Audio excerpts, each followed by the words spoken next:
আপনি ফসল রক্ষার জন্য যে জমিতে একটা বেড়া দিয়েছেন, আমাদের ময়মনসিংহের ভাষায় বেড়া বলে, বেড়া দিয়েছেন, ওই বেড়ায় ফসল খেয়ে ফেলছে। অর্থাৎ ভারতীয় হাই কমিশন আমাদের জনগণের সুবিধার্থে যে ভাবে তারা স্লটগুলো, যারা প্রকৃত রোগী তারা যেন পায়, যারা এই ডাবল এন্ট্রি ভিসার জন্য তারা যেন পায়, এইগুলো কাজ করার জন্য যে সিস্টেমটা চালু করেছে, সেই সিস্টেম যারা চালু করেছে, মানে যাদের কারিগরি টেকনিক্যাল কাজগুলো করেছে, ওরাই স্লট বাণিজ্য করছে।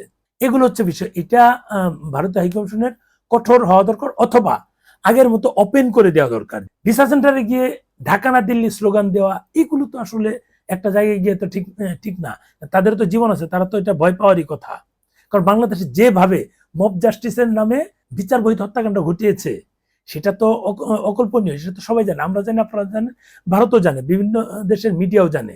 যদিও এখন ওইটা অন্তত কমেছে। আমাদের সেনাবাহিনী যেহেতু বিভিন্ন জায়গায় মানে তার প্রোটেকশন দিচ্ছে, পুলিশ আগের চেয়ে কাজে অ্যাক্টিভ হয়েছে, সেসব ক্ষেত্রে কিন্তু সরকারও কিন্তু এখন অনেক অ্যাক্টিভ আগের চেয়ে।